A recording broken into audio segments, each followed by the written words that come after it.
ká ṣe Psalm 35. Psalm 35 mo kàn máa sọ̀rọ̀ nípa spiritual warfare. Mo máa ṣàlàyé ìyàtọ̀ tó wà láàrin divine vindication, ìdáláre, àti pé èèyàn gbẹ̀san. Nítorí ọ̀pọ̀lọpọ̀ pastor ni wọ́n ti ẹ̀gbẹ́ fẹ́ preach Psalm 35. Wọ́n á ní Psalm 35 ti lágbára jù, wọ́n á ní pé ó ti ṣe. But wọ́n gbàgbé wípé Dávìdì yìí ẹni bí ọkàn Ọlọ́run ni Dávìdì o. Ọlọ́run fún rẹ̀ ló sọ wípé Dávìdì yìí ẹni bí ọkàn òun ni. Nítorí mo ti sọ fún wa nípa irú àwọn àdúrà tó wà. Ìkan nínú àwọn àdúrà tó wà tó jẹ́ pé àwọn onígbàgbọ́ à kì í fi bẹ́ẹ̀ gbà púpọ̀ mọ́, tó fi jẹ́ káwọn ọ̀tá wá ráyè táyè fi wá gbà wọ́n nínú ìjọ Ọlọ́run tó tán pé wọ́n á tún máa du ipò pàápàá ìfà wọ́n gbilẹ̀ ju àwọn ọmọ olódodo gan tó wà nínú ìjọ Ọlọ́run. Yes ma. So Psalm 35 lóòótọ́ Psalm ègún ni, ṣùgbọ́n Ọlọ́run fúnra wọn pẹ̀lú inspiration Holy Spirit ló jẹ́ kí Dávìdì kọ. Torí ṣẹ́rí Sátánì John 10:10 ministry mẹ́ta ló ní o.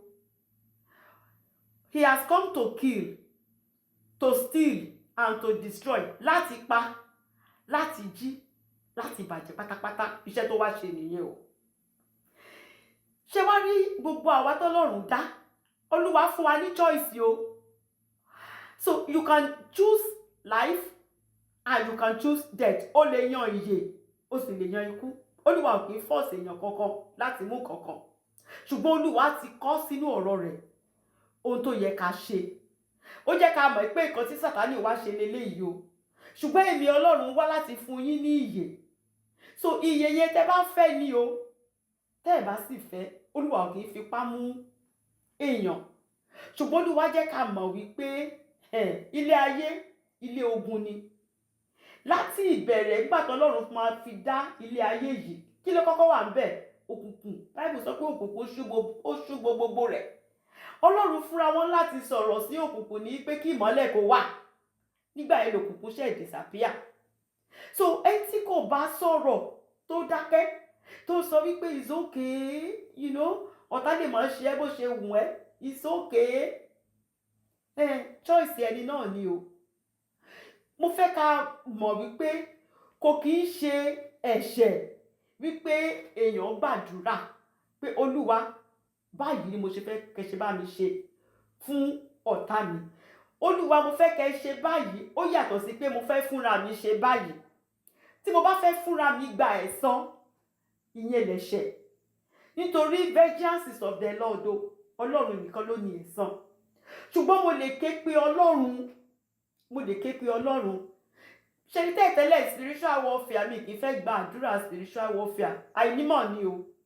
But nígbà tí Ọlọ́run bẹ̀rẹ̀ sí ní fi àwọn ọ̀rọ̀ rẹ̀ bọ́ mi dáadáa nínú Bíbélì, tí mo tún gbọ́ testimony lára àwọn ìránṣẹ́ Ọlọ́run tó ti dàgbà, àwọn tó ń tẹ̀lé Ọlọ́run, tó ń gbọ́ látọ̀dọ̀ Ọlọ́run. For example, Ọlọ́run bá Dájú Adébóyè sọ̀rọ̀, Sátánì dẹ̀ wà ń bẹ̀ ṣe ló ṣe wúwúwúwú. Wọ́n láwọn dẹ̀ ń rò wípé àwọn ògbọ́n kankan tó Ọlọ́run sọ, àwọn ń dúró kọ́ Ọlọ́run dá Sátánì kó dá dúró pé dákẹ́. Pọ́lọ́run ọ̀gbà táwọn dẹ̀ rí pọ́lọ́run fẹ́ round up, ìkan tó Ọlọ́run sọ Ọlọ́run ti fẹ́ sọ tán. Àwọn ò dẹ̀ gbọ́. Àwọn wá sọ pé Satan, I resist you in Jesus' name. Ní Satan wá dákẹ́. Ọlọ́run wá bi àwọn pé why did it take you that long to do that? Kí ló dé tó fi pẹ́ tó yẹ kó tó di pé ó sọ̀rọ̀? Àwọn rò pé òun rò pé ẹrù yín máa bà á nìyí. Òun rò pé ẹ máa sọ fún pé kó kúrò ní pé wọ́n ní Ọlọ́run sọ fún wọn pé gbọ́dọ̀ wọn kọ sínú Bible. Níbo ni mo kọ sí pé màá rí sísì Sátánì fún ẹ? Nǹkan tí mo kọ ni wípé submit yourself unto God. Resist the devil. Ìwọ ni kó resist ẹ, mi sọ pé màá resist ẹ fún ẹ. Mo tún ti gbọ́tàn ọ̀bí mẹ́ta mẹ́rin náà tí mo máa ń listen sí, mo á rí pé ẹni tí ò bá dákẹ́ tí a bá dákẹ́ o. Sátánì ò fẹ́ mọ̀ o. Tẹ́ bá fún ní inch, Sátánì á take a mile. So mo ka ọ̀rọ̀ Ọlọ́run náà, 2 Thessalonians chapter 1 verse 6. 2 Thessalonians chapter 1 verse 6. Ó ní bí ó ti jẹ́ pé ohun òdodo ni fún Ọlọ́run láti fi ìpọ́njú gbẹ̀san lára àwọn tí ń pọ́n yín lójú. So it's a righteous thing. Okay. So it's a righteous thing. So mo lè gbàdúrà, mo lè ké pe Ọlọ́run pé Olúwa, ọ̀tá-kọ́tá tó bá sọ pé òun fẹ́ kí n, torí ọ̀tá Sátánì ò kàn kì í jà lásán o, ó ní nǹkan tó ń lé o. Destiny ni o kò kì í fẹ́ kéèyàn fulfill destiny. Nǹkan tí Sátánì ń jà fún nìyẹn, nǹkan tó ń lé nìyẹn. Gbogbo nǹkan tó fẹ́ ṣe, gbogbo ogun tó ń bá Dáfídì jà yìí, kí Dáfídì má lè fulfill destiny ni o. Nítorí tó bá jẹ́ pé wọ́n rí Dáfídì pa nígbà tí Sọ́ọ̀lù ń lé káàkiri, ká lọ rí Dáfídì pa, báwo ni ìlérí Ọlọ́run á ṣe wá sí ìmúṣẹ pé nípasẹ̀ Dáfídì ni Jésù Kristi ṣe máa gbà wá sáyé? Báwo ni Dáfídì á ṣe jọba?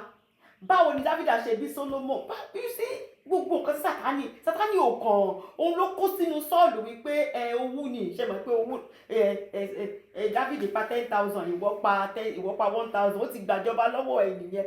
Owú ló kó bá Sọ́ọ̀lù, owú ni. Ṣùgbọ́n nígbà tí Dáfídì ké pe Olúwa Ọlọ́run àwọn ọmọ ogun, Olúwa dìde fún Dáfídì o. Olúwa ṣẹ́gun Sọ́ọ̀lù. Dáfídì ò fọwọ́ ara ìgbẹ̀san o. Dáfídì ti ẹ̀rí Sọ́ọ̀lù níbi tó sùn sí, níbi tó ti ń ja ogun lọ, ó gbàgbé, ó dẹ̀ sùn. Dáfídì sì rí ibi tó wà. Dáfídì ó tiẹ̀ mú lára aṣọ ara ẹ̀ kó lè mọ̀ pé lóòótọ́ ò rí o. Ṣùgbọ́n Dáfídì sọ pé èmi ò ní gbẹ̀san, mi ò ní fọwọ́ ara mi pa ẹni àmì òróró Ọlọ́run. But Dáfídì ké pe Ọlọ́run tó lè gbẹ̀san, torí Ọlọ́run ni olùgbẹ̀san. Dáfídì ké pe Ọlọ́run, Olúwa sì gbẹ̀san. Olúwa fún rẹ̀ ló ṣèdájọ́ fún Sọ́ọ̀lù. Dáfídì fulfill destiny. Tó bá jẹ́ pé Dáfídì dákẹ́ ni, tó dákẹ́ ni, Sátánì á ti get rid of David o. Gbogbo ilé tá à ń sọ pa Dáfídì lẹ́yìn, àbámọ̀ tiẹ̀ sọmọ o. Ẹ wo gbogbo ìwé tó kọ sílẹ̀ fún wa tá à ń kà, ẹ wo bó ṣe ń bless gbogbo èèyàn for the past 3,000 years. Gbogbo yẹn ni Sátánì fẹ́ dojú kọ. So spiritual warfare, ẹ má jẹ́ kí èèyàn kankan kó sọ fún yín wípé ọ̀rọ̀ Ọlọ́run ti sọ fún wa pé ká fẹ́ràn ọ̀tá wa. Lóòótọ́ ni Ọlọ́run sọ pé ká fẹ́ràn ọ̀tá wa. Ọlọ́run sọ wípé gbogbo ẹni tó ń dá òní ká fẹ́ràn. Ṣùgbọ́n ọ̀tá tó bá sọ wípé òun ò ní jẹ́ ká gbádùn, it is a righteous thing o. 2 Thessalonians 1:6. Ohun òdodo ni ló jẹ́ fún Ọlọ́run o láti fi ìpọ́njú gbẹ̀san lára irú ọ̀tá bẹ́ẹ̀. Ọlọ́run fúnra ẹ̀ ló kọ́ o, ohun òdodo ni o. So ní Psalm 35, Dáfídì wá, ó fẹ́ kí Ọlọ́run kó jà fún òun. Nígbà tí mo ka ọ̀rọ̀ John the Baptist, ó máa ń yà mí lẹ́nu ni. Tí mo bá ti kà á, ó máa ń dùn mí pé ó wù mí bíi pé kí wọ́n tún padà wá, kí John the Baptist wá kó wá fún rẹ̀ dí pẹ̀lú obìnrin tó ní kan gé orí odindi John the Baptist. Aláìgbàgbọ́ lásán ló ní kan lọ gé orí John the Baptist. Kí ni John the Baptist ń ṣe? Ńṣe ló dúró. Ó dúró ni o nínú ibi tán fi sí. Wọ́n fi sínú prison John the Baptist. Odindi John the Baptist ó ti ní ẹ̀mí mímọ́ láti inú oyún wá, láti inú oyún tó ti wà pẹ̀lú ìyá ẹ̀ ló ti ní ẹ̀mí mímọ́. Ńṣe John the Baptist dúró ń bẹ̀ tó ń dúró pé wẹ́ẹ́, ó yẹ k'Ọlọ́run mọ̀ pé òun ti wà nínú túbú yẹn. Ó yẹ k'Ọlọ́run mọ̀ pé òun wà ń bẹ̀ kó wá tú òun sílẹ̀. Ọlọ́run sọ pé ká béèrè ni, kò sọ pé ká jókòó síbẹ̀ pé wẹ́ẹ́ òun ti mọ̀, ẹ má wọrí. Ìkan tó lọ́run sọ ó ní ẹ tó bá béèrè ló máa ń rí gbà. Nígbà tí John the Baptist rí pé kò sí kankan tó ń ṣẹlẹ̀, ó láti rán àwọn ọmọ ẹ̀yìn ẹ̀. Ẹ lọ kà á Matthew chapter 11, kò sí time àti Matthew chapter 11, ẹ lọ kà á 3 to 5. Ó ní ẹ lọ bá Jésù yìí, ẹ lọ bí pé ṣé òun gangan ni Jésù ṣá? Àbí ká tún máa retí Jésù míì, because tó bá jẹ́ pé òun ni Jésù, ibi tó ń wà yìí kó yẹ kó ń wà ń bẹ̀. John the Baptist ẹ pé òun fún rẹ̀ ló announce Jesus Christ. Òun ló wá sọ pé ẹ lọ bá Jésù, ẹ lọ bí pé ṣé are you the one? Àbí you are the one? Jésù ní ẹ lọ sọ fún gbogbo nǹkan tẹ́lí tí mò ń ṣe, ṣẹ́ríṣẹ́ ìyanu tí mò ń ṣe, ẹ lọ sọ fún pé mò ń ṣe iṣẹ́ ìyanu. Ìyẹn ni wípé you are your own John the Baptist. Nǹkan tó yẹ kó ṣe, kó sọ̀rọ̀, kó gba àdúrà. àkókò ogun ló wà nínú ẹ̀ John the Baptist. Má fi àpẹẹrẹ burúkú sílẹ̀ fún àwọn èèyàn. Gba àdúrà kó kàn sọ ọ̀rọ̀ àṣẹ jáde lẹ́nu. That will have been it. Ṣùgbọ́n John the Baptist ò sọ nǹkan kan o. Nígbà tó máa fi dé ṣé verse 11 ní Matthew 11 yẹn, ọ̀rọ̀ Ọlọ́run wá sọ wípé láti ìgbà John the Baptist, torí wọ́n ti gbé orí John the Baptist obìnrin aláìgbàgbọ́, ó ti dì pẹ̀lú John the Baptist. Bible wá sọ wípé and from the time of John the Baptist the kingdom of God suffered violence. Ìyẹn ni pé ẹni tí ò bá tí ì mọ̀ tẹ́lẹ̀ kó mọ̀ o, ìjọba ọ̀run yóò di fagbára wọ̀ ni o. Ohun tó bá gbà òun ló máa bá ẹ ní o. Èyí tó ò bá gbà Ọlọ́run á bá ẹ mú kúrò. Má gbà fún ọ̀tá. Tó bá dé ẹ̀wọ̀n ẹ tó bá fẹ́ gbà fún ọ̀tá it's okay. Ṣùgbọ́n tọ́ta bá ṣeṣẹ́ ibi ẹ̀tàn tí ìwọ bá lọ, ọ̀tá lè wá lọ bẹ̀bẹ̀ lọ́dọ̀ Ọlọ́run. Ọlọ́run tìrẹ aláàánú ni. Tó ló sọ wípé if my people that are called by my name tán bá rẹra wọn sílẹ̀ tán sì béèrè fún ìdáríjì ẹ̀ṣẹ̀, Olóhun á dáríjì wọn. Bá fún yín ní example Naboth ká tó lọ ka Psalm 35. Ẹ tún lọ ka story Naboth tó ní ọgbà àjàrà 1 Kings 21. Ẹ lọ kà ń bẹ̀. Náà ọba ìlú Ahab ó ní pé ọgbà àjàrà tí Naboth tó jogún ẹ̀ lọ́wọ́ bàbá ẹ̀ yẹn, ó lóun fẹ́ gba ọgbà àjàrà yẹn. Ó rányàn sí Naboth pé mo fẹ́ gba ọgbà àjàrà ẹ. Naboth sọ pé láyé òun jogún ẹ̀ látọ̀dọ̀ bàbá òun ni ó lè gba ọgbà àjàrà òun. Nígbà tó dẹ̀ sì sọ bẹ́ẹ̀ tán, Naboth dẹ̀ jókòó ó ṣeré níbẹ̀ nínú ọgbà àjàrà náà. Ìwọ sọ fún odindi ọba ìlú tí ó yẹ pé Jísíbẹ́lì àkọ́bí Sátánì níyàwó ẹ̀, ó sọ fún wípé kò lè gba ọgbà àjàrà ẹ. Kí ló wá ṣe lẹ́yìn yẹn? Bible sọ pé Naboth kò ṣe nǹkan kan, ó kàn dákẹ́ ni. Nígbà tí Jísíbẹ́lì rí pé inú ọkọ òun ò dùn, Jísíbẹ́lì ní kí ló dé? Ṣé torí Naboth eléyìí tí ò dá kankan mọ̀ yẹn? Má worry, má get rid of Naboth fún ẹ. Ọgbà àjàrà yẹn ti di tiẹ̀ already. Aláìgbàgbọ́ ló ń sọ̀rọ̀ o.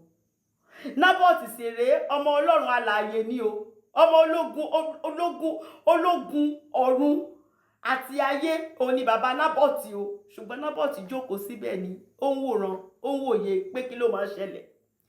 Jísíbẹ́lì tún lo Ọlọ́run ló tún lò ó láti tún dì pẹ̀lú Naboth.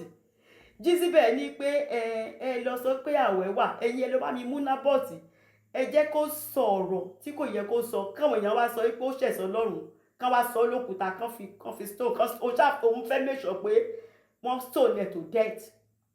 Wọ́n tún fi Ọlọ́run parọ́. Ẹ bá wọ́n ṣe máa ń ríran irọ́ tí wọ́n á sọ pé Ọlọ́run ló sọ bẹ́ẹ̀, tọ́lọ́run ò lè bá wọn sọ nǹkan kan. So wọ́n sẹ́ẹ̀tì àwọn èèyàn inú ìjọ Ọlọ́run ló tún lò ní Jísíbẹ́lì lò. Wọ́n set up Naboth. Nígbà tí Naboth wọ́n sì pa Naboth, nígbà tán pa tán, Ahab gba ọgbà àjàrà. Nígbà tán bá gba ọgbà àjàrà tán, inú wa bí Ọlọ́run. Ọlọ́run ṣẹ̀wá sọ pé Ahab, torí pé ó ṣerú nǹkan burúkú bí eléyìí, ó fẹ́ gba ẹ̀san. Bó ṣe pa Naboth yẹn, ìwọ àti gbogbo ìran mẹ́rin bí mo ṣe sọ ló máa jẹ̀yà ẹ̀. Kí ni Ahab ṣe? Ahab lọ bẹ̀bẹ̀ ní o. Ahab tọrọ ìdáríjì pé Olúwa, ṣe bẹ́ẹ̀ yìí lẹ sọ pé if my people that will humble themselves kán dẹ̀ béèrè fún ìdáríjì, you will forgive them, you are a merciful God. Òun mọ̀ pé ẹ máa gbẹ̀san, ṣùgbọ́n ìyà yìí ẹ má jẹ́ kó bẹ̀rẹ̀ lórí òun, kó bẹ̀rẹ̀ lórí àwọn ọmọ tòun. Látorí àwọn ọmọ òun, àwọn tó kù kan máa jẹ̀yà ẹ̀ lọ́bọ̀ ní tòun. Ẹ jẹ́ kó ń gbádùn ayé tòun. Olúwa sì gbà fún bẹ́ẹ̀. You see? Torí Ọlọ́run ò lè yí ọ̀rọ̀ rẹ̀ padà. Tó bá yí ọ̀rọ̀ rẹ̀ padà, Ọlọ́run á di onírọ́ nìyẹn. Torí òun ló sọ pé if you allow the enemy to deal with you, ọ̀tá lè tún lọ lẹ́yìn tí wọ́n bá ti lọ tán, ọ̀tá lè lọ bẹ̀bẹ̀. Olúwa sì dáríjì. Aláàánú lolúwa. Aláàánú ni. So èmi kàn sọ counsel Ọlọ́run ni o. Mi sọ pé kẹ́ni ẹni tó bá fẹ́ gbà, gbogbo wa la ní choice, èyí tó bá wù wá òun ni. Ṣùgbọ́n mo fẹ́ tó bá ń sọ̀rọ̀ pé Dávìdì títí ẹ ti le jù. Dávìdì yìí ká máa rántí pé àyànfẹ́ ẹni bí ọkàn bí Ọlọ́run ni. Òun nìkan lọ́lọ́run sọ pé ẹni yìí ẹni bí ọkàn mi nínú bíbélì, òun nìkan ni. So lákòókò yìí Dáfídì mọ̀ wípé wọ́n fẹ́ pa òun pátápátá ni, wọn ò fẹ́ kóun fulfill destiny. Olúwa sì ti fi àmì òróró, ó ti fi sí Dáfídì lórí. So Dáfídì láti yí ogun rẹ̀ sí ọwọ́ Ọlọ́run. Sọ́ọ̀lù ti lé kúrò, òun ló fi ṣe olórí ogun, ó ti lé kúrò torí pé ó fẹ́ pa á. Inú ìsáǹsá nínú kéèfù yóò sùn káàkiri ni. Ṣùgbọ́n Dáfídì sọ pé Olúwa, lákòókò tí mo wà yìí mi ò lè jà. Àwọn tájọ ń lọ sí tẹ́ḿpìlì, tájọ ń gbàdúrà pàápàá, mi ì mọ̀ pé àwọn dandan ọ̀tá tiẹ̀ ni wọ́n láti bẹ̀rẹ̀, mi ò mọ̀. Nítorí náà kò sẹ́ni tó lè gbèjà mi. Ṣùgbọ́n ẹ̀yin ló lórí ogun, Olúwa, ẹ̀yin ló lórí ogun. Ẹ̀yin ni kẹ́ wá gbèjà mi. Ẹ̀yin ni kẹ́ wá gbèjà mi. So nǹkan tí Dáfídì ṣe ní Psalm 35 nìyẹn. So ìdáláre látọ̀dọ̀ Ọlọ́run òní Dáfídì ń béèrè fún. Dáfídì ò kò ṣe pé bóyá ó fẹ́ gbẹ̀san, Dáfídì ò gbẹ̀san o. Ṣùgbọ́n bó ṣe rí lọ́kàn Dáfídì, bó ṣe dùn Dáfídì, ṣe mọ̀ pé ẹni tí bàtà bá ń ta lẹ́sẹ̀, òun ló mọ ibi tó ti ń ta òun. Bó ṣe dùn Dáfídì tó, òun ló ṣe ń sọ fún Ọlọ́run wípé bá mi dì pẹ̀lú àwọn ọ̀tá yìí. Torí mi ò lè dì pẹ̀lú wọn fúnra mi. Ṣùgbọ́n Olúwa bá mi dì pẹ̀lú wọn. Àwọn ọ̀tá búburú ni àwọn ọ̀tá yìí. Wọ́n ti gbìyànjú láti pa òun. Wọ́n ti dẹ ìdẹ̀kùn, wọ́n ti sẹ́ẹ̀tì trap sílẹ̀ fóun tó máa kó sí. Wọ́n sì parọ́ mọ́ òun wọ́n kàn parọ́ mọ́ òun ni. Wọ́n tiẹ̀ láàánú, wọ́n láàánú rárá. Níṣe ni wọ́n ń sọ̀rọ̀ ẹ̀gàn. Wọ́n ń sọ̀rọ̀ ẹ̀gàn sí òun ni. Pé Olúwa, tó o bá ṣẹ́gun fún òun, kí làwọn èèyàn máa rò nípa Olúwa Ọlọ́run Ísírẹ́lì? Ṣùgbọ́n tó bá ṣẹ́gun fún òun á lè jẹ́rìí ní gbangba. Àwọn èèyàn á rí pé lóòótọ́ Ọlọ́run yìí máa ń jà fún àwọn ọmọ ẹ̀. Àwọn èèyàn á rí pé lóòótọ́ Ọlọ́run yìí òun ni Ọlọ́run àwọn ọmọ ogun. So torí náà Dáfídì ṣe sọ pé Olúwa wá jà fún òun. Kò jẹ́ kí àwọn ọ̀tá yìí kó dì pẹ̀lú wọn. Bó ṣe wù wọ́n, òní kò ṣe dì pẹ̀lú wọn ní orúkọ Jésù. So mo fẹ́ kó yé wa wípé kéèyàn béèrè fún ìdáláre látọ̀dọ̀ Ọlọ́run ó yàtọ̀ sí kéèyàn sọ pé èèyàn ń gbẹ̀san. Jésù Kristi ò sì wà against ẹ̀ tó lọ́wọ́ kan sọ pé Old Testament ni.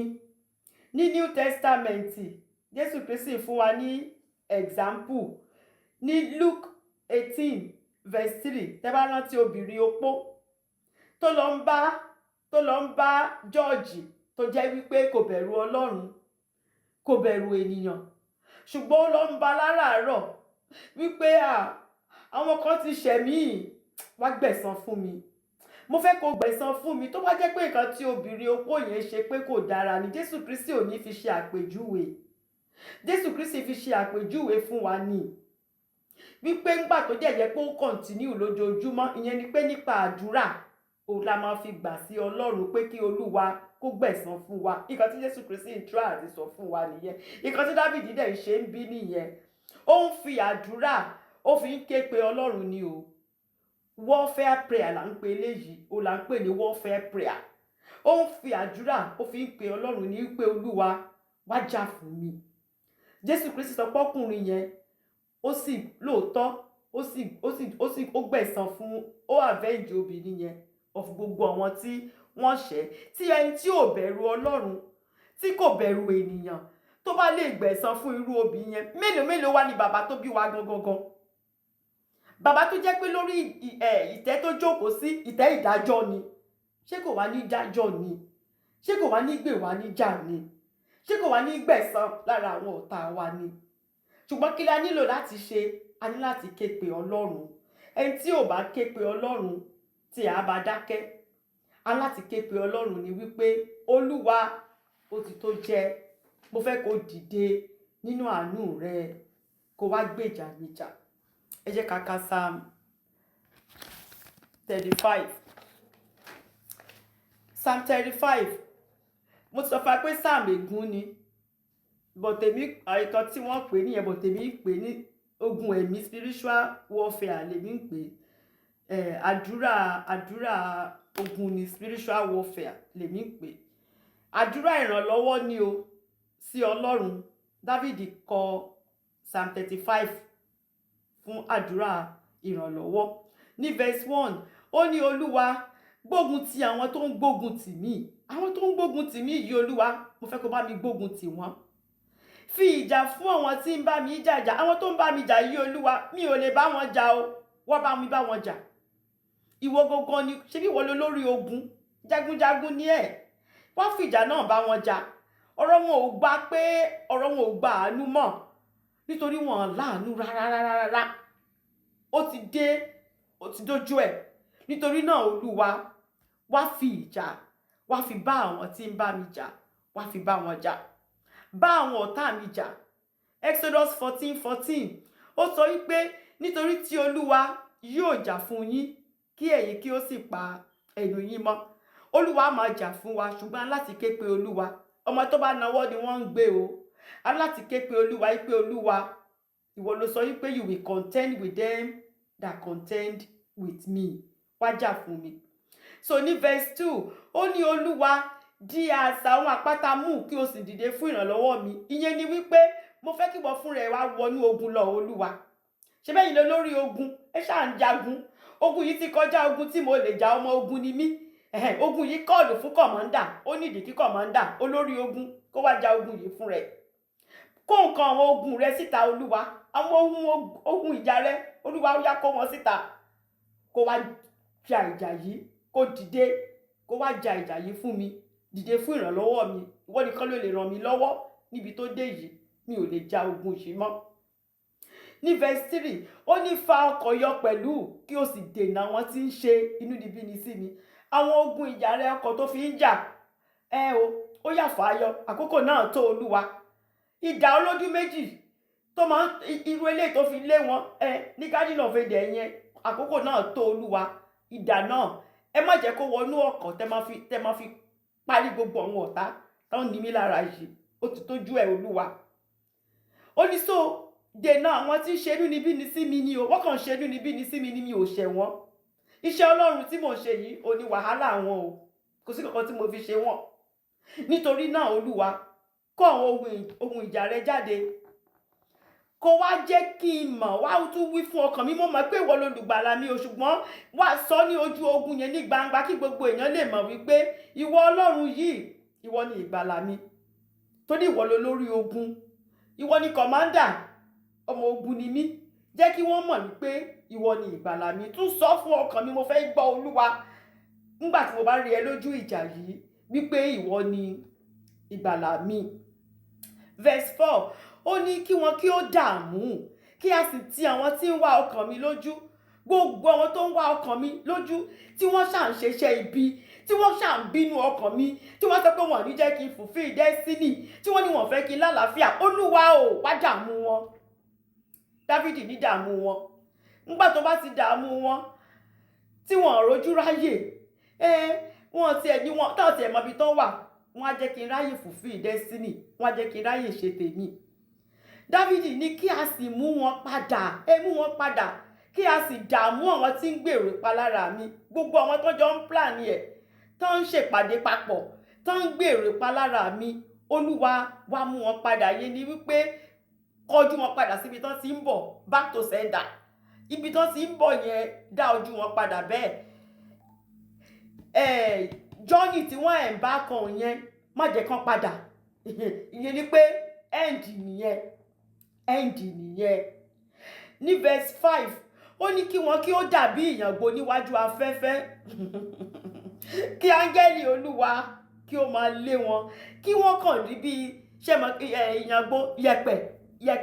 Ẹ mọ̀ pé màtá afẹ́fẹ́ tó le tó bá fẹ́ báyìí, bó ṣe máa ń fẹ́ àwọn yẹ̀pẹ̀ lọ. Olúwa ní bẹ́ẹ̀ ni, Dáfídì ní bẹ́ẹ̀ ni kò mú fún. Ẹ bá mi fẹ́ wọn lọ bẹ́ẹ̀ Olúwa. Ẹ fẹ́ wọn lọ kátẹ́gùn strong east wind yẹn kó fẹ́ wọn lọ pátápátá kúrò lórílẹ̀-èdè alààyè. Bí tẹ́ bá fẹ́ gbé wọn sí, ẹ gbé wọn lọ Olúwa. Ètò ṣe yìí ti tó. Ó ti tó. Verse 6 ó ní kí ọ̀nà wọn kí ó ṣókùnkùn, ká má ríran mọ́, ìbá ìjọsán ìbá ìjàárọ̀, ká má ríran mọ́. Torí Ọlọ́run yìí ò ní ìtànṣán oòrùn. Ṣé bó ló máa ń jẹ́ kó oòrùn ràn? Lórí àwọn ọ̀tá mi, mú oòrùn yẹn kúrò, sọ́ di òkùnkùn mọ́ wọn lójú. Ó ti ṣerú ẹ̀ rí nígbà tí Fáráò àtàwọn ọmọ ẹ̀yìn ẹ̀ tán lé àwọn ọmọ Ísírẹ́lì, nígbà táwọn ọmọ Ọlọ́run kọjá tán tí Fáráò àtàwọn ọmọ ẹ̀yìn ẹ̀ tán kó sínú omi, áńgẹ́lì tó wà láàrin wọn ńṣe ló yí pillar of cloud yẹn, ó yí. Nígbà tó sì yí báyìí, ìmọ́lẹ̀ wà ní sáìdì àwọn ọmọ Ísírẹ́lì, òkùnkùn wà ní sáìdì Fáráò àtàwọn ọmọ ẹ̀yìn ẹ̀, wọn ríran, wọn rí kankan mọ́. Ńṣe ni wọ́n yọ sínú omi tán ṣubú, wọ́n ṣe drown nìyẹn. So David sọ wípé Olúwa, nǹkan tó ti ṣe nígbà náà tún ṣe again, jẹ́ kí ọ̀nà àwọn ọ̀tá mi kó ṣókùnkùn, kí ó sì máa yọ̀ tán bá ti fẹsẹ̀ sí báyìí, kó dẹ̀ máa yọ̀ wọ́n. Nígbà tán bá ríran, wọ́n tún fẹsẹ̀ sí, ó tún yọ̀ wọ́n, kí ló kù? Kí áńgẹ́lì Olúwa o kó tún wá máa lépa wọn. Bọ́n ṣe ń yọ̀ yẹn, áńgẹ́lì Ọlọ́run kó tún máa lépa wọn. Ìyẹn ni pé bá mi finish wọn pátápátá. Ó ti tó, ó ti dójú ẹ̀ ní lára Dávìdì. Ní verse 7, ó ní nítorí pé ìdí ni wípé Olúwa, mo fẹ́ kó ja ìjà yìí, kò ṣe yí pé mo ṣẹ̀ wọ́n, tó pé mo ṣẹ̀ wọ́n, ìyẹn yàtọ̀. Torí pé mi ò ṣẹ̀ wọ́n, ní àìnídìí ni wọ́n dẹ àwọn wọn sílẹ̀ fún mi o, kò sí reason. Wọ́n kàn dẹ àwọn yẹn sílẹ̀ fún mi ní pé ẹni yìí wọn fẹ́ kó fulfill destiny, ẹni yìí inú ẹ̀ kàn bí wọn, iṣẹ́ Ọlọ́run tó ń ṣe yìí ó kàn dùn àwọn, wọn fẹ́ kó rí bẹ́ẹ̀. Ó ní sọ nítorí pé ní àìnídìí ni wọ́n dẹ àwọn wọn sílẹ̀ fún òun. Ó ní wọ́n wa ihò sílẹ̀ fún ọkàn mi ní àìnídìí ni o. Ẹ rántí bí Hámánì ṣe gbẹ́ ihò fún Mọ́dékáì. Kí ni Mọ́dékáì ṣe fún Hámánì? Kò sí. Hámánì kàn ṣáà hate Mọ́dékáì, ló dẹ̀ hate àwọn èèyàn Ọlọ́run. Ó ti tán, ẹ̀ṣẹ̀ tí Mọ́dékáì ṣẹ̀ nìyẹn. Bí Hámánì ṣe lọ gbẹ́ ihò tó gbẹ́ sílẹ̀ nìyẹn. So David wá sọ wípé ṣùgbọ́n mo mọ̀ pé wọ́n ti gbẹ́ ihò, ṣùgbọ́n Olúwa, nǹkan tí mo fẹ́ kó ṣe fún wọn ni wípé bó ṣe ṣe fún Mọ́dékáì tó jẹ́ pé gálò tí Hámánì tó gbẹ́, orí ara ẹ̀ gangan ló fi di, àtàwọn ẹbí ẹ̀. Bẹ́ẹ̀ ni mo ṣe fẹ́ kó ṣe ní verse 8. Ó ní mo fẹ́ kí ìparun kó wá sórí wọn ní òjijì, unexpectedly, nítorí wọ́n rò pé wọ́n lágbára, wọ́n rò pé wọ́n ní nǹkan tó wọ́n fi ń gba tí kankan tí ọfà lè fi bà wọ́n. Ṣùgbọ́n Olúwa, ta ló lè dúró, ta ló ní nǹkan kan níwájú rẹ̀ Olúwa? Nítorí náà lójijì ni kó jẹ́ kó bá wọn láì mọ̀, nígbà tán ti ẹ̀ fọkàn sí, tán ti ẹ̀ rò rárá. Jẹ́ kí ìparun kó wá sórí wọn ní òjijì. Àwọn wọn tí wọ́n dẹ sílẹ̀ yẹn gangan fúnra wọn gangan ni kókó sínú ẹ̀. Níbi tán bá ti ń sálọ tẹ́lù tí ń bà wọ́n, tí jìnnìjìnnì mú wọn, kán kó sínú trap tí wọ́n set. Ibi tán gbé sílẹ̀ yìí gangan kán kó sí, ìparun wọn ni gangan ni kán ṣubú sí. Bọ́n ṣe plan ẹ̀ fún mi yẹn gangan, bẹ́ẹ̀ ni kó ṣe rí fún wọn lórúkọ Jésù. Case close. End of discussion. So ní verse 9, ó ní tó bá wá ṣerú ẹ̀ o Olúwa, ọkàn mi yóò sì máa yọ̀ ní ti Olúwa, inú mi á máa dùn ní pé mo ní Olúwa tó gbójúlé, pé mo ní olùgbàlà tó ní agbára, pé Olúwa yìí ò ní olùgbèjà mi.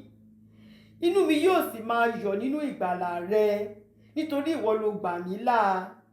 Ìwọ ni Olúwa, tó bá ṣe léyìí fún mi, ọkàn mi á máa yọ̀ nínú rẹ ni, máa máa yọ̀ nínú ìgbàlà rẹ Olúwa. Ní verse 10, ó ní gbogbo egungun mi ni yóò wí pé Olúwa, ta ni ó dàbí ìwọ? Torí lákòókò tí David wà nínú ìpọ́njú yìí, ṣe mọ̀ pé egungun ẹ̀ ò lè mọ́, ìyẹn ni pé àìsàn ti ń wọ ara. Gbogbo nǹkan ṣe mọ̀, kò ráyè sùn, kò ráyè jẹun, ó ń sá káàkiri ní every minute, kò sí fọkànbalẹ̀.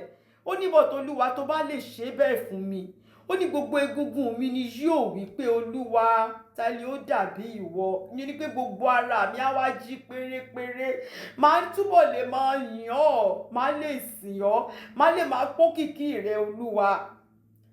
Ìpè Ọlọ́run yìí òun ló ń gba tálákà lọ́wọ́ àwọn tó lágbára jù lọ. Àní tálákà àti aláìní lọ́wọ́ àwọn ẹni tí ń fi ṣe ìkógun, àwọn tó máa ń fìyàn sínú ìdè, tí wọ́n ń fọ̀ wọ́n ọmọ sínú ìdè. Olúwa, nígbà tó bá pa wọ́n rẹ́ pátápátá, inú mi á dùn Olúwa. Má máa gbé ọ̀gá, má máa fayọ̀ yìn ọ́ lógo. Má mọ̀ pé lóòótọ́ mo lólúwa tó gbójúlé. Má mọ̀ pé ẹ̀yin gangan lolùgbàlà mi. Màá jẹ́rìí pẹ̀lú ayọ̀ ni, pẹ̀lú ayọ̀, pé olùgbèjà mi ó ní agbára. Ní verse 11, ó ní àwọn ẹlẹ́rìí èké dìde o Olúwa, ẹlẹ́rìí èké ni gbogbo wọn o, kò sí kankan tí mo ṣe o, ṣùgbọ́n wọ́n wá nǹkan ó ṣe báyìí, ṣe mọ̀ nǹkan tí ò ṣẹlẹ̀ wọ́n á àdìẹ papọ̀, nǹkan tó ń gbọ́ téèyàn sọ wọ́n á ló sọ. Ó ní àwọn ẹlẹ́rìí èké ni wọ́n o, wọ́n ń bi mí lé ohun tí èmi kò mọ̀, nǹkan tí mi ò tiẹ̀ mọ̀ ń pa ẹ̀ náà sọ pé mo ṣe, tẹ́pẹ́ mi gan ẹnu wọn ni mo ti ń gbọ́ bó ṣe ṣe sí Jésù Kristi, pé àwọn ẹlẹ́rìí èké àwọn ló dìde o, wọ́n ń bi mí lé ohun tí èmi kò mọ̀. Matthew 26 verse 59, Matthew 26 verse 59 bó ṣe ṣe sí Jésù Kristi nìyẹn. Àwọn ẹlẹ́rìí èké dìde, níṣẹ́ ló ń bi Jésù Kristi lóhun tí kò mọ̀ ń pa ẹ̀ àtọ́. Verse 12 ó ní nǹkan tó wá dùn Dávìdì jù, ẹ máa gbọ́ o, ó ní wọ́n ń fi búburú san oore fún mi. Àwọn tí wọ́n ń ṣe iṣẹ́ ibi yìí, àwọn tó jẹ́ pé mo ti ṣoore fún ni o, àwọn tí mo ti gbàdúrà fún, àwọn tí mo ti bá gbààwẹ̀, àwọn tí mo tiẹ̀ ti fún lówó ńgbà tó jẹ́ pé nǹkan lè mọ́ wọn lára, àwọn tí mo ti ṣoore fún, àwọn ló ń ṣiṣẹ́ ibi yìí o, ṣùgbọ́n wọ́n wá ń fi búburú wọ́n fi ń san oore fún mi, nítorí náà Olúwa ó láti ṣèdájọ́ wọn. Wọ́n fi búburú san oore fún mi láti sọ ọkàn mi di òfo, pé wọ́n fẹ́ sọ ọkàn òun di òfo ni o, kò ṣe wọ́n kàn ṣe é lásán, wọ́n ń ṣe é láti bà ayé Dávìdì jẹ́ ni, nǹkan tó ń ṣe nìyẹn. Gbogbo nǹkan tó ń ṣe yìí pé ìgbà tá bá pa tán ibi tó ti fẹ́ jọba náà a máa rí. Ọ̀nà tí Jésù Kristi máa gba ẹbí ẹ̀ wá sínú ayé aṣojú wa, bí pé wọ́n fi ibi wọ́n fi san oore fún òun. Ìdí tó sì ń ṣe bẹ́ẹ̀ ni pé wọ́n fẹ́ sọ ọkàn di òfo, wọ́n fẹ́ bà ayé òun jẹ́, wọ́n fẹ́ pa òun pátápátá ni, so that òun nílé fulfill destiny. Ó ní ṣùgbọ́n bó ṣe ti èmi, ìyẹn tòun Dávìdì o, ó ní torí àwọn èèyàn tí Dávìdì ò kì í sọ̀rọ̀ ń pa àwọn aráàta, àwọn tí ilé Ọlọ́run Dávìdì máa ń sọ̀rọ̀ ń pa ẹ̀, tí ilé Ọlọ́run ni Dávìdì wà concern pẹ̀lú. Tẹ́ bá ń ka gbogbo nǹkan tí Dávìdì kọ, àwọn tí household of faith, the community of God, ìyẹn ni Dávìdì máa ń wà concern pẹ̀lú. Ó ní ṣùgbọ́n bó ṣe ti èmi ni, ó ní ìgbà tí ara wọn kò dá, ó ní aṣọ àwẹ̀ lòun máa ń wọ̀ o, òun á bẹ̀rẹ̀ sí ní gbààwẹ̀ nítorí tiwọn, pé k'Olúwa kó wò wọ́n sàn. Ó lóun á fi àwẹ̀ rẹ ọkàn òun sílẹ̀. Ó ní àdúrà òun ó máa ń padà sí òun láyà ni, nítorí pé inú Ọlọ́run ò dùn sáwọn tó ń gbàdúrà fún.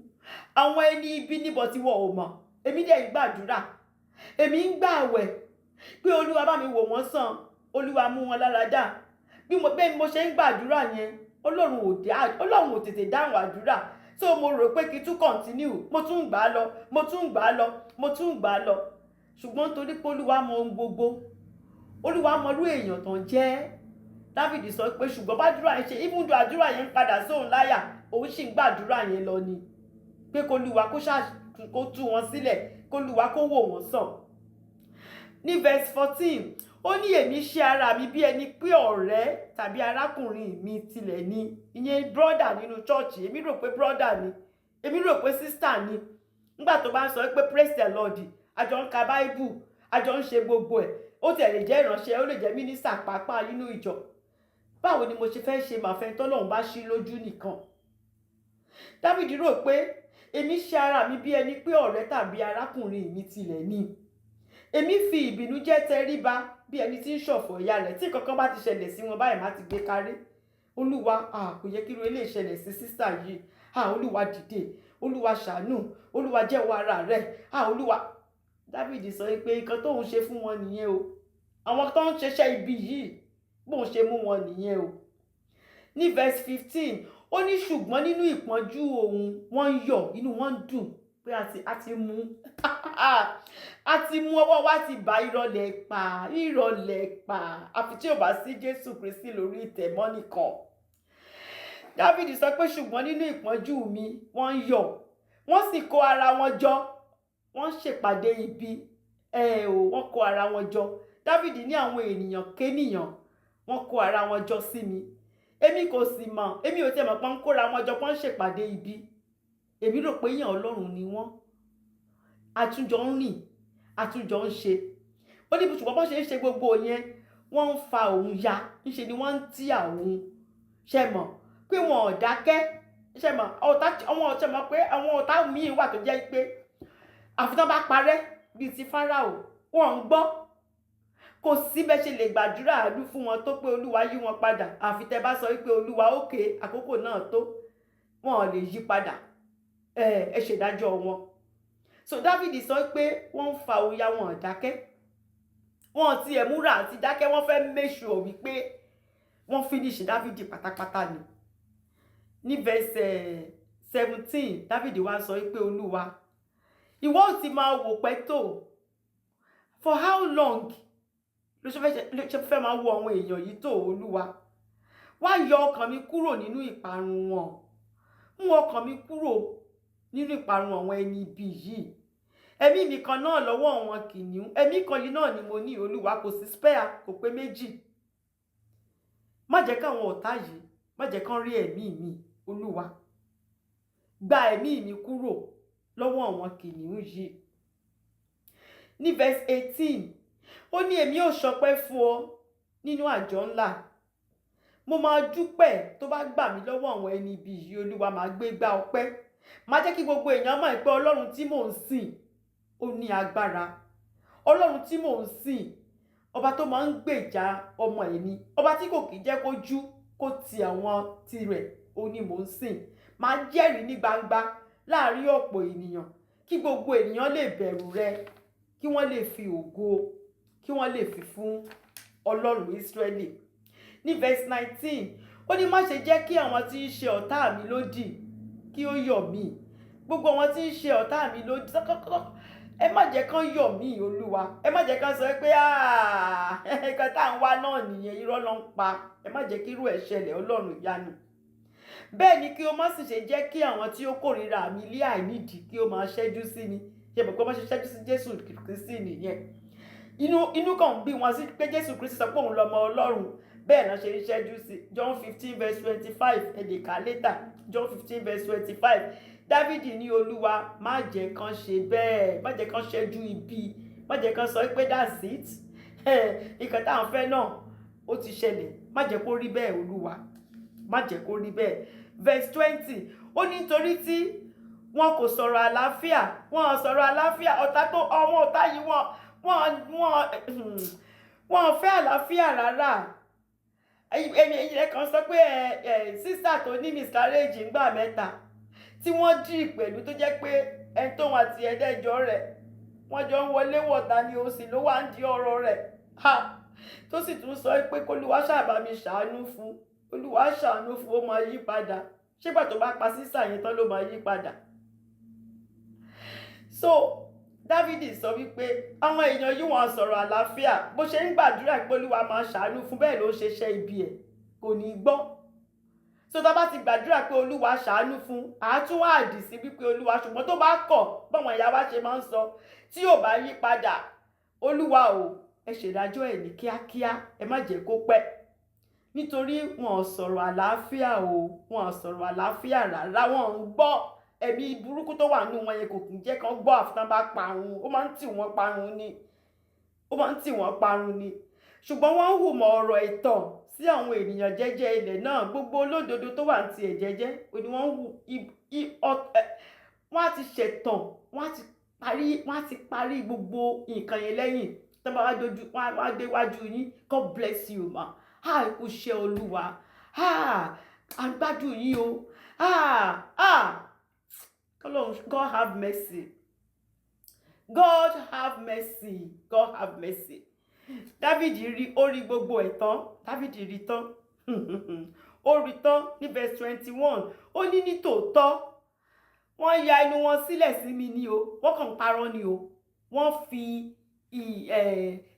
báwo ṣe máa ń sọ, wọ́n fi tọ́ dúdú sínú, wọ́n ti tọ́ funfun jáde.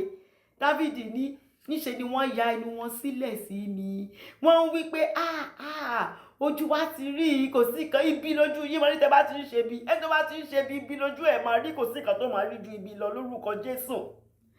Dáfídì ní pé wọ́n ti rò wípé wọ́n ṣe fẹ́ kó rí fún òun yẹn pé ó ti rí bẹ́ẹ̀. Dáfídì ní Olúwa má jẹ́ kó rí bẹ́ẹ̀, má jẹ́ kó rí bẹ́ẹ̀. Ẹnu tó yà sílẹ̀ yẹn fi ìbànújẹ́ fi di pa, enough is enough. Verse 22, ó ní èyí ni ìwọ ti rí, Olúwa má ṣe dákẹ́. Gbogbo iṣẹ́ ibi tó ń ṣe yìí, Olúwa kò pamọ́ sí yín. Èmi kàn ń pè yín ní àkíyèsí ni, torí mo fẹ́ kẹ́ dìde, mo fẹ́ kẹ́ jà sí fún mi. Mo mọ̀ pé gbogbo ẹ̀ lẹ rí, ṣùgbọ́n mo láti ké pè yín, torí ẹ sọ pé kí n ké pè yín pé ẹ dá mi lóhùn. So mo ń ké pè yín ní Olúwa, torí gbogbo ẹ̀ lẹ rí, kò pamọ́ sí yín. Nítorí náà Olúwa má ṣe dákẹ́ o, má jìnnà sí mi rárá, Ọlọ́run ìyanu. Mi ò tún ní plan B, mi ò ní plan C, kò síbi tí mo fẹ́ lọ, kò sẹ́ni tó lè ràn mí lọ́wọ́. Mi ò sì lè já ogun yìí, torí ọmọ ogun ni mí, ṣùgbọ́n ẹ̀yin ló lórí ogun. Tógun bá ti le jù, a máa ń ké pe commander in chief ni, àbí bẹ́ẹ̀ kọ́? A pe commander in chief, olórí ogun fún rẹ̀, kó wá ja ìjà náà. Nítorí náà Olúwa, àkókò tó láti fúnra rẹ̀ jà o. Fúnra yín, ẹ kó gbogbo nǹkan ogun yín síta, ẹ wá jà fún mi, ẹ má jìnnà sí mi. Verse 23, ó ní ru ara rẹ sókè, ìyẹn ni pé kó dìde ní kíákíá Olúwa, kí o sì jí sí ìdájọ́ mi àti sí ọ̀ràn mi, Ọlọ́run mi àti Olúwa mi. Ìyẹn ni pé dìde Olúwa, wá gbèjà mi. Wá gbèjà mi, ọ̀ràn mi yìí Olúwa, mo ti mú wá síwájú rẹ, kí ògo rẹ kó lè búyọ, káyé lè mọ̀ pé mò ń sìn ọ́ lóòótọ́ Olúwa. Dìde Ọlọ́run ìyanu, dìde wá ṣe ìdájọ́ àwọn ẹni ibi nínú ayé wa lórúkọ Jésù. Verse 24, ó ní Olúwa o, David fẹ́ make sure wípé àdúrà yìí ó gòkè tọ̀ Ọlọ́run lọ ni o. Ṣé mo pé ńgbà mìíràn David á sọ wípé Olúwa ṣèdájọ́ mi gẹ́gẹ́ bí òdodo mi, ṣùgbọ́n ní eléyìí David ò sọ bẹ́ẹ̀. David ní pé in case àbárí ibi àwọn kankan tèmi náà ti ṣe díẹ̀díẹ̀ tí mi ò mọ̀, kí Sátánì má ráyè lò yẹn. Nítorí náà Olúwa, ìdáláre ni mo fẹ́. So gbogbo àwọn kan tí ò bá yẹ kó wà ńbẹ̀ mo fẹ́ mú kúrò. So Olúwa ṣe ìdájọ́ mi, Olúwa Ọlọ́run mi, gẹ́gẹ́ bí òdodo rẹ ni o, torí òdodo tìrẹ pé, òdodo tèmi ò pé. Mo sì fẹ́ kó dìde ìjà, mo fẹ́ kó dìde ní kíákíá. Nítorí náà òdodo tìrẹ ò ní kó fi ṣèdájọ́ mi, má lo òdodo tèmi. Torí tí má sọ pé mo tiẹ̀ lódodo, ẹ̀ṣẹ̀ ìyá ńkọ́, ẹ̀ṣẹ̀ bàbá ńkọ́, ẹ̀ṣẹ̀ ìrandíran ńkọ́. Ṣùgbọ́n torí náà Olúwa, nítorí òdodo rẹ ṣe ìdájọ́ mi, Olúwa Ọlọ́run mi, gẹ́gẹ́ bí òdodo rẹ. Nǹkan tí David fẹ́ nìyẹn o. Psalm 24 yẹn ló sọ nǹkan tí David fẹ́.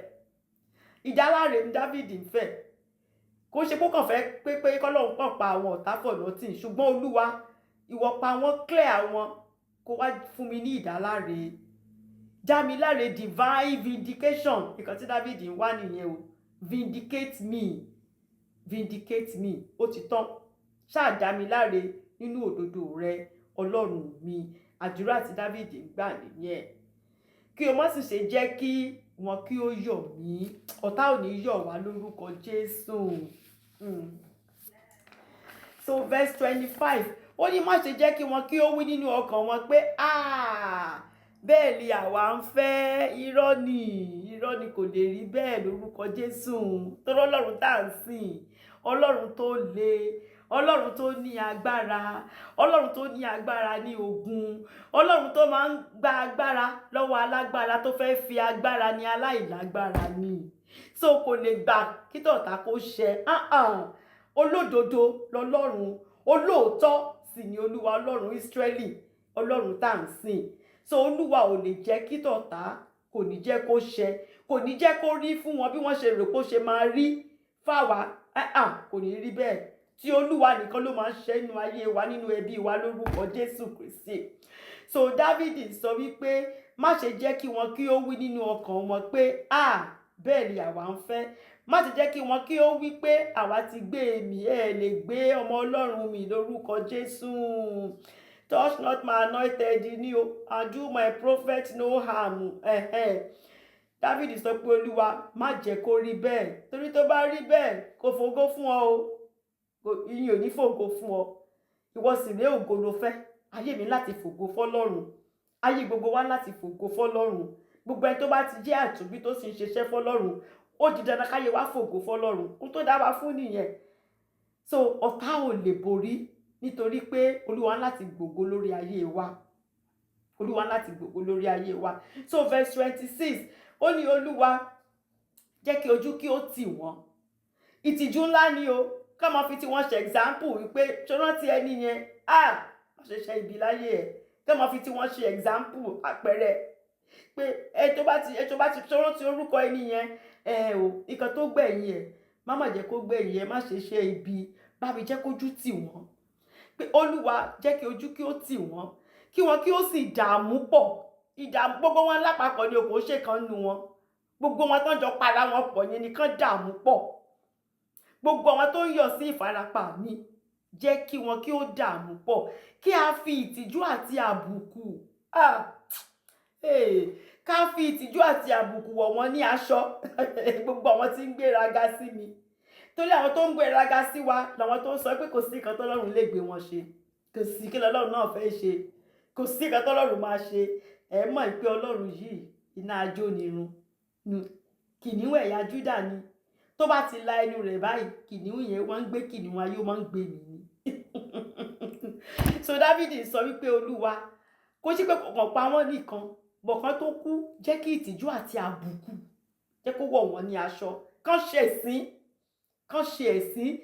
tó sọ pé wọ́n fẹ́ kí n ṣe yẹn àwọn gangan ni kò ṣe ẹ̀sìn náà lórúkọ Jésù. Ìkan tí Dáfídì gbàdúrà fún nìyẹn. Ní verse 27 ó ní jẹ́ kí wọn kí ó máa hó fún ayọ̀, kí wọn kí ó sì máa ṣe inú dídùn tí ń ṣe ojú rere sí òdodo mi. Bó ṣe gbàdúrà táwọn ọ̀tá, ó mọ̀ pé at least a ṣe máa rí kan náà nínú àwọn ènìyàn Ọlọ́run tó jẹ́ wípé ó jẹ́ ọmọ Ọlọ́run gidi tí kò bá wọn ṣe gbogbo iṣẹ́ ibi tó ń ṣe. So irú àwọn yẹn Olúwa jẹ́ kí wọ́n máa hó fún ayọ̀, kí wọn kí ó sì máa ṣe inú dídùn, gbogbo àwọn tí ń ṣe ojú rere sí mi, tó jẹ́ pé bó ṣe rí nínú ọkàn wọn bẹ́ẹ̀ ló ṣe ń sọ̀rọ̀ síta, bẹ́ẹ̀ ló ṣe rí lójú wọn. Wọ́n ń ṣàwọn àgàbàgebè, wọ́n ń ṣàwọn tó jẹ́ pé good morning sister tó jẹ́ pé wọ́n ti parí iṣẹ́ ibi lóru. Pé Olúwa àwọn tó jẹ́ wípé ọ̀kọ̀ọ̀kan ni wọ́n ní pẹ̀lú rẹ, tí wọ́n ń ṣe ojú rere sí òdodo mi, pé ní wọ́n ń dùn pé mo jọmọ Ọlọ́run, irú wọn kàn máa kó fún ayọ̀, kí wọ́n máa ṣe inú dídùn lórúkọ Jésù. Pé ó ní lóòótọ́ kí wọn kí ó máa wí títí pé Olúwa ni kí a máa gbé ga, káwọn náà lè máa gbé Olúwa ga nígbà tó bá rí pé ẹ ti bá mi ṣẹ́gun gbogbo àwọn ẹni ibi, tó ń rí pé gbogbo àwọn oníṣẹ́ ìkà ẹ ti parí wọn pátápátá, pé àwa ọmọ olódodo a lè máa ṣe iṣẹ́ Ọlọ́run wa lọ, à ń tẹ̀síwájú níṣẹ́ Ọlọ́run wa.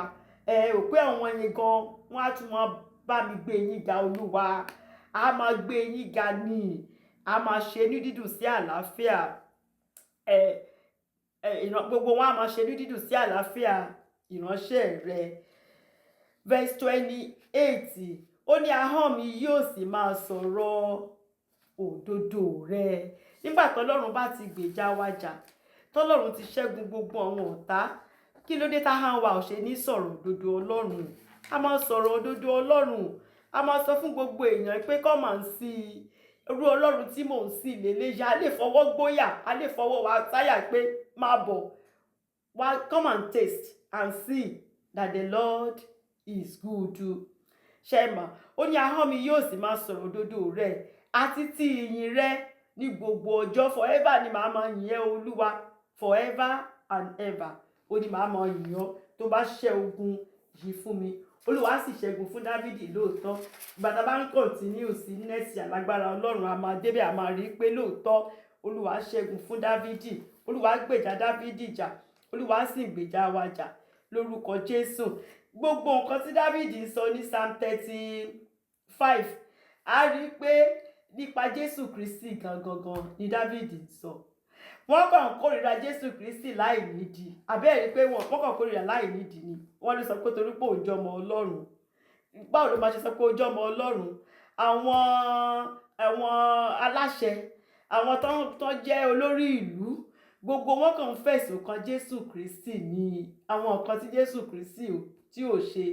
Wọ́n ní kó ṣe, wọ́n bí àwọn nǹkan tí kò mọ̀, nǹkan tí ò tiẹ̀ sọ, wọ́n ló sọ bẹ́ẹ̀. Kò sórúkọ tó hàn pé Jésù Kristi náà ṣe mọ̀. Ṣùgbọ́n àpòsù Paul sọ wípé ní orí àgbélébù, ní orí igi àgbélébù yẹn, ó ní Jésù ṣẹ́gun gbogbo agbára, Jésù ṣẹ́gun gbogbo àwọn olórí àti àwọn aláṣẹ, gbogbo ẹ̀sùn tí wọ́n fi kan Jésù Kristi, gbogbo rẹ̀ asán ló já sí, nítorí pé ní ọjọ́ kẹta tí Jésù sọ pé ó máa jíǹde, Jésù jíǹde lóòótọ́, gbogbo wọn sì gba ìtìjú, ojú sì ti gbogbo àwọn ọ̀tá Jésù Kristi. Ọjọ́ kan ń bọ̀ náà tí jẹ́ pé gbogbo wa tá à ń sin Ọlọ́run lóòótọ́ àti lódodo lolúwa máa dá láre ní gbangba, tó máa sọ pé tèmi leléyìí, tèmi leléyìí, eléyìí ò kì í ṣe tèmi, eléyìí ò kì í ṣe tèmi. Kò dẹ̀ sí kankan tẹ́nìkankan lè ṣe ń pa ẹ̀ lọ́jọ́ náà. Ẹ jẹ́ kí n conclude pẹ̀lú wípé tó bá fẹ́ kí Ọlọ́run, Olúwa Ọlọ́run Ísírẹ́lì yìí kó jẹ́ commander in chief ẹ, kó jẹ́ olórí ogun ayé rẹ, tí wọn náà fẹ́ enlist, ó fẹ́ di ọmọ ogun, ó fẹ́ máa ṣeṣẹ́ Ọlọ́run yìí, ó sì fẹ́ kọ́lọ́run jẹ́ commander in chief ẹ. Torí tí kò bá jẹ́ commander in chief, tí ò bá jẹ́ olórí ogun ẹ, kò lè jà fún ọ o, kò lè jà fún ọ. Ìjà ọ̀tá yìí gan tiẹ̀ sì kéré. Final ìjà tó jẹ́ final one, ìjà ti ikú, ìyẹn gangan olórí ogun yìí nìkan òun ló lè ṣẹ́gun o. Ó nìkan ni o, ó nìkan ni. Mo ti sọ fún wa nígbà kan àbí lórí òkè yìí, mo sọ wípé gbogbo Ìjẹ̀ṣà lọmọ wa òbòkun. Tá bá ti rí Ìjẹ̀ṣà wá ní ọmọ wa, tá bá ti rí Ìjẹ̀ṣà pẹ̀lẹ́ ọmọ wa, ṣùgbọ́n tó bá dalẹ̀ ó wá mọ iye ọmọ tó bí o. Ṣebí ọmọ tó bá wálé wá sùn lálẹ́, ṣebó ni bàbá mọ̀ pé òkè àwọn tòun leléyìí. Gbogbo wa lè máa sọ wípé brother ni mí, sister ni mí, pastor ni mí pàápàá, bishop ni mí. Olúwa mọ̀ ẹni tó jẹ́ tiẹ̀, Olúwa mọ̀ ẹni tó jẹ́ tiẹ̀. Matthew 7:21-23, Matthew 7:21-23. Jésù Kristi ló ń sọ̀rọ̀ o. Ó ní kì í ṣe gbogbo ẹni tí ń pè mí ní Olúwa, Olúwa ni yóò wọ ìjọba ọ̀run, bí kò ṣe ẹni tí ń ṣe ìfẹ́ ti bàbá mi tí ń bẹ ní ọ̀run. Ó ní ọ̀pọ̀lọpọ̀ ènìyàn ni yóò wí fún mi ní ọjọ́ náà pé Olúwa, Olúwa, àwa kò há àṣọtẹ̀ sí orúkọ rẹ̀, àṣọtẹ̀ sí orúkọ rẹ̀, ṣe bá ń wá church every Sunday, àti ẹ̀ ń ṣiṣẹ́ fún ẹ, wọ́kà ní ẹ̀. Àjọ wa ń gbàdúrà lórí òkè Síónì lójoojúmọ́ ni, mi ò mí ìsórí òkè prayer line rí. Ṣe bí a ti ẹ̀ fi orúkọ rẹ̀ a fi lé àwọn ẹ̀mí èṣù jáde pàápàá. Mo ti ẹ̀ ríran lórúkọ rẹ̀, àti ní orúkọ rẹ̀ mo fi ṣe ọ̀pọ̀ iṣẹ́ ìyanu, mo forúkọ rẹ̀ ṣọ̀pọ̀ iṣẹ́ ìyanu. Ṣùgbọ́n kí ni Jésù sọ verse 23? Ó ní nígbà náà ni èmi ó sì wí fún wọn pé èmi kò mọ̀ yín rí, ẹ kúrò lọ́dọ̀ mi, ẹ̀yin oníṣẹ́ ẹ̀ṣẹ̀.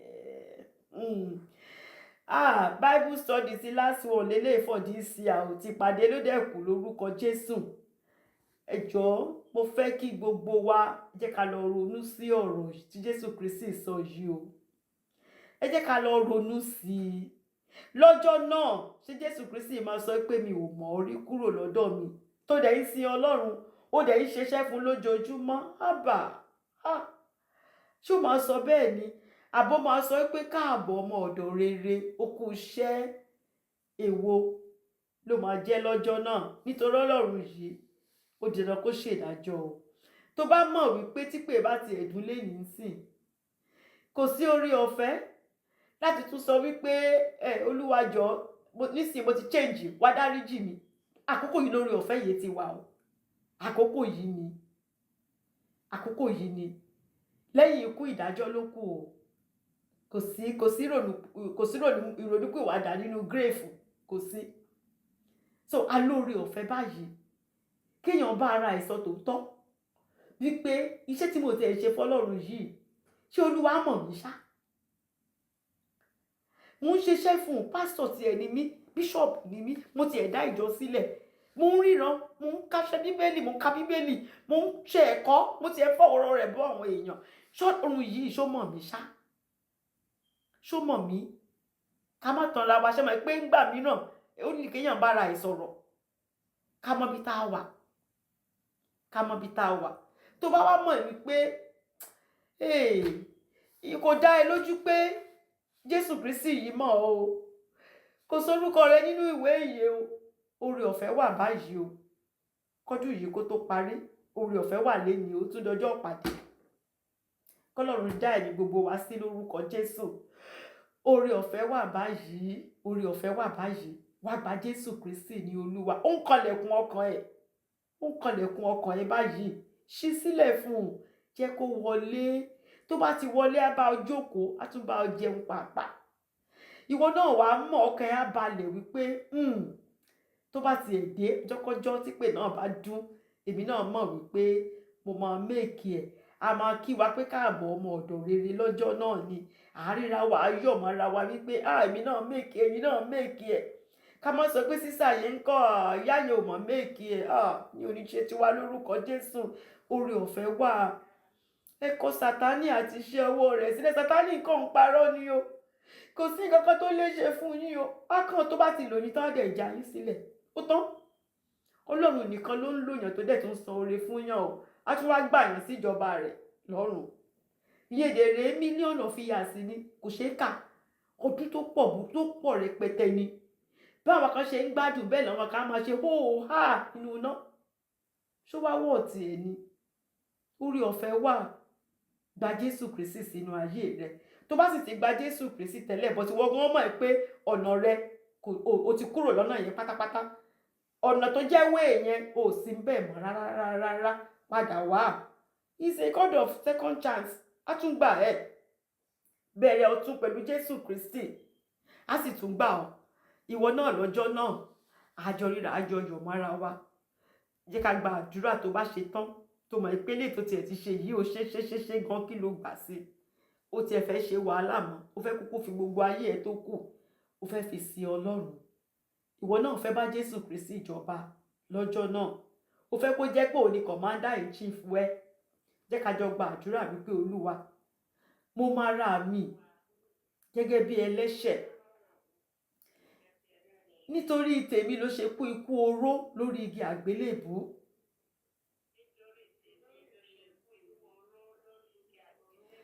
Dárí gbogbo ẹ̀ṣẹ̀ mi jì mí. Fi ẹ̀jẹ̀ rẹ fi wẹ̀ gbogbo ẹ̀ṣẹ̀ mi mọ́.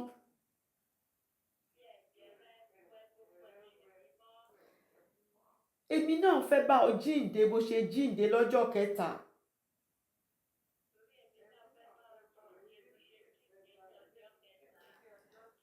Mo gba Jésù Kristi ní Olúwa àti olùgbàlà mi.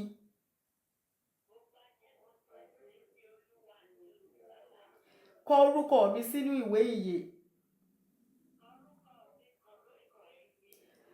Ẹni tó bá sì sọ lóòótọ́ pẹ̀lú gbogbo ọkàn rẹ̀, torí Ọlọ́run ọkàn ló ń wò kó wọlé tá à ń sọ lẹ́nu.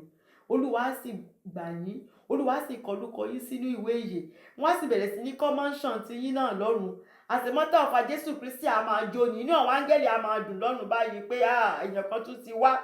Òun náà ti ní mansion. Wọ́n á bẹ̀rẹ̀ sí ní kọ́ mansion ti yín náà. Lọ́jọ́ náà, àjọyọ̀ mọ́ra wa lórúkọ Jésù. Thank you all. God bless you in Jesus' name.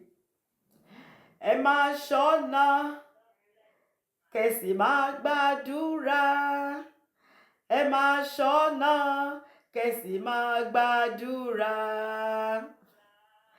Ta ló lè mọ ìgbà tàbí àkókò tọkọyàwó lè dé? Ẹ máa ṣọ́nà. Thank you, Lord Jesus.